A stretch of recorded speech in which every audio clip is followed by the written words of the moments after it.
세계 속의 한국사 두 번째 이야기야. 후삼국과 고려시대. 외국인들은 우리나라를 코리아라고 부른단다. 코리아라는 이름은 고려에서 나왔어. 지금으로부터 약 1000년 전 고려에 드나들며 장사하던 이슬람 상인들을 통해 고려의 이름이 서양으로 전해지면서 고려가 코리아가 되었다고 해. 이런 얘기도 있다고 해. 중국 원나라에 온 서양 선교사 리프 리크가 교황에게 편지를 쓰면서 압록강 너머에 카울레라는 나라가 있다고 한 데서 처음 알려졌다는 거야. 카울레가 코레, 코레가 코리아로 변했다나? 얼마 전 아주 오래된 세계 지도가 발견되었어. 아랍의 지리학자 이드리시가 1154년에 만든 세계 지도인데 한반도가 또렷이 그려져 있고 신라라고 쓰여 있는 거야.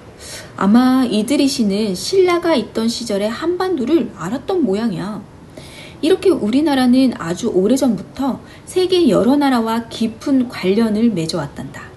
자, 그럼 고려의 발자취를 더듬어 볼까?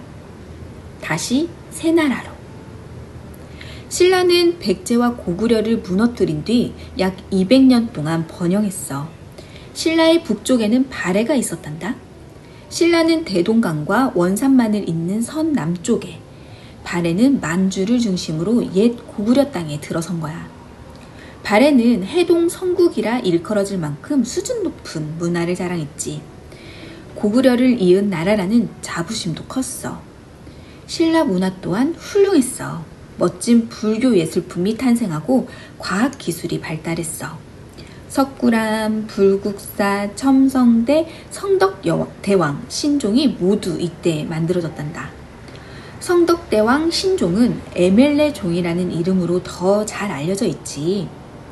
얼마 전 불국사 석가탑을 수리하다가 오래된 인쇄물을 발견했어. 8세기 중반에 인쇄된 불경, 무구정광 대다라니 경이야. 이것은 세계에서 가장 오래된 목판 인쇄물로 손꼽히고 있단다. 9세기에 들어 신라는 차츰 흔들리기 시작했어. 각 지방에서 실력자들이 나타나 서로 싸웠지. 결국 세 나라로 갈라졌어. 마치 고구려와 백제가 다시 나타나 다시 도로 삼국시대가 된 것 같았어. 나라 이름도 후백제, 후고구려라고 했으니까. 후백제는 견훤이 전주를 중심으로 세운 나라고 후고구려는 궁예가 철원을 중심으로 세운 나라란다. 늙고 병든 신라는 속수무책으로 바라보기만 했어. 이때를 후삼국 시대라고 해. 900년 무렵의 일이니 노르만인이 유럽을 벌벌 떨게 만들었던 때로구나. 중국에서는 당나라가 망하기 직전이고 전쟁의 회오리 바람이 불어닥쳤어. 그 회오리를 잠재우고 평화를 가져온 사람이 누구게? 왕건. 궁예의 부하였던 왕건은 궁예를 몰아내고 후삼국을 통일시켜 고려를 세웠어. 936년의 일이야. 수도는 개경, 지금의 개성에 두었어. 지금은 휴전선 너머에 있어서 가볼 수 없는 곳이구나. 불교를 믿는 나라. 고려는 세력 있는 몇몇 귀족 집안이 정치와 사회의 중심을 이루었어. 귀족 말고는 농민, 수공업자, 상인 같은 평민이 있고 노비, 뱃사공, 마부, 광대 같은 천민이 있었어. 농민은 백정이라고도 해. 고려의 백정은 훗날 조선의 백정과는 전혀 달라. 조선의 백정은 천민에 속하지만 고려의 백정은 일반 농민이란다. 노비를 비롯하여 천민은 퍽 살기 어려웠어. 그래서 반란을 일으키기도 했어. 노비 만적을 알고 있니? 왕후 장상의 씨가 따로 있느냐? 라면서 봉기했단다. 만적은 왕과 귀족이 될 사람이 따로 정해져 있는 것이 아니라는 한마디로 평등의식이 일찍 눈뜬 사람이 아니었나 싶구나. 고려는 유교의 정치 사상을 받아들여 나라를 다스렸어. 중국에서 과거 제도를 들여와 실력 있는 인재를 뽑아 쓰고 토지 제도를 마련했지. 이 토지 제도를 전시과라고도 해. 가난한 사람을 위한 사회제도도 만들었어. 나라에서 풍년 때 곡식을 저축해 두었다가 흉년이나 보릿고개 때 가난한 사람들에게 빌려주는 의창제도. 곡물값이 쌀 때 사두었다가 비쌀 때 팔아 곡물값을 적당하게 유지하는 상평창제도. 기금을 만들어 그 이자로 공공사업을 해서 가난한 사람을 돕는 보제도. 가난한 사람을 위한 의료시설도 갖추었어. 대단하지?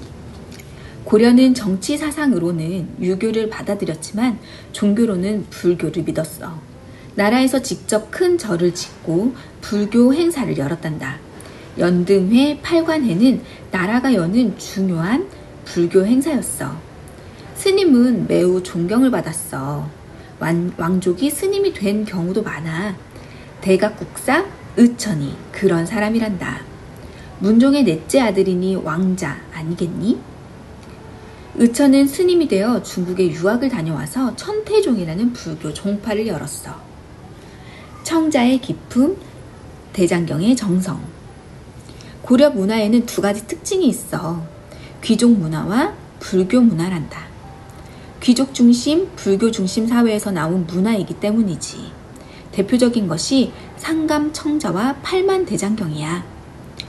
상감청자는 중국 송나라에서 들어온 청자 기술을 발전시킨 거야. 상감이란 청자에 무늬를 새겨넣는 고려만의 독특한 기술을 말해. 세계 어느 나라에도 없는 기술이란다. 속이 들여다 보일 듯이 맑고 그윽한 푸른빛은 또 어떻고. 청자는 기품 넘치는 귀부인 같아. 불교 경전을 한데 모은 것이 대장경이라고 해. 나라가 앞장서서 여러 번 대장경을 만들었어. 거란이 침입해 왔을 때, 몽골이 침입했을 때도 만들었지. 전쟁통에 싸울 생각은 않고 무슨 대장경을 만드냐고? 그건 당시 사람들이 간절한 정성과 마음을 표현하는 방식이었어. 부처님의 힘을 빌려 적을 막고자 하는 간절한 마음으로 정성껏 대장경을 만든 거란다. 몽골 침입 때 만든 대장경이 8만 대장경이야. 불경을 새긴 판목수가 8만 1258장, 글자 수는 5천만 자가 넘는데 틀린 글자는 딱 하나뿐이라는구나. 한자 한자 새길 때마다 절을 했다니 그 정성이 얼마나 대단했는지 알만하지? 8만 대장경을 보관하는 해인사 장경각은 유네스코의 세계 문화유산으로 등록되어 있어. 불경을 자주 만들다 보니 인쇄술이 크게 발달했어. 나무판에 글자를 새겨 종이로 찍어내는 목판 인쇄술, 금속으로 활자를 만들어 찍는 활판 인쇄술이 발달했단다. 고려의 금속 활자는 서양의 구텐베르크가 발명한 금속 활자보다 78년이나 앞선 거야. 그뿐 아니라 고려 때는 중국을 통해서 이슬람 문화가 들어오고 화약 제조술, 천문학, 의학이 발달했단다. 외적의 침입 앞에서 고려는 외적과 여러 번 싸워야 했어. 나라 전체가 멸망할 위기에 빠진 적도 있지. 거란이 침입했을 때는 수도 개경이 함락당하기도 했어. 거란은 발해를 무너뜨린 이들이야. 본래의 몽골 초원에서 살던 거란은 동쪽으로 세력을 뻗쳐 926년 발해를 멸망시켰어. 발해에서 피난 온 사람들을 고려는 따뜻하게 받아들였지. 몽골 침입 때는 수도를 강화도로 옮기고 40여 년 동안 끈질기게 싸웠어. 누구보다 농민과 청민들이 목숨 바쳐 싸웠단다. 몽골과 강화 맺는데 반대하며 끝까지 저항한 삼별초가 유명해. 무려 40년 동안 싸웠지만 몽골은 고려를 수중에 넣지 못했어. 다른 곳에서처럼 새로운 나라를 세우고 몽골인이 왕이 되어 다스리지도 못했지.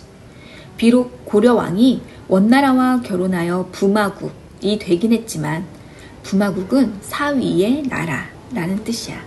고려의 자주성은 흔들리지 않았어. 이런 일은 몽골이 지배하는 세계에서는 아주 특별한 경우란다. 고려가 워낙 끈질기고 치열하게 싸웠기 때문이야.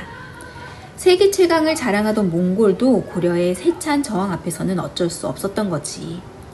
외적과 여러 번 싸우면서 고려는 잃어버린 고구려 옛 땅을 조금씩 되찾았어. 거란과 싸우면서 압록강 근처를 되찾았고, 공민왕은 원나라를 몰아내고 함경도 대부분을 되찾았어. 또 공민왕은 왜구의 소굴 대마도도 정벌했단다. 공민왕은 왕의 간섭을 물리치고 개혁 정치를 편 훌륭한 왕이야. 공민왕이 키운 새로운 인재들을 4대 부라고 해. 이들이 훗날 조선을 건국한단다. 오늘 이야기 잘 들었니? 엄마는 오늘 삼별초의 이야기를 조금 더 들려주고 싶어. 삼별초는 본래 도둑을 잡기 위해 만든 야별초에서 시작되었어. 야별초의 인원이 늘어나자 둘로 나누어 좌별초와 우별초라고 했지.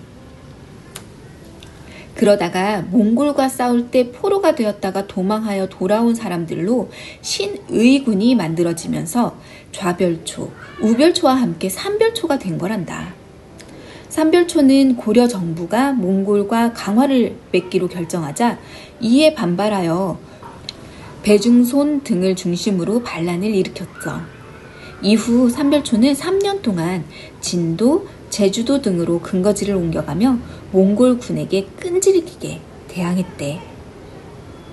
진도의 남도 석성이라는 곳이 있는데 이곳이 삼별초가 진도에 머물 때 근거지로 삼은 곳이래. 오늘의 이야기는 여기까지야. 모두 잘 자렴.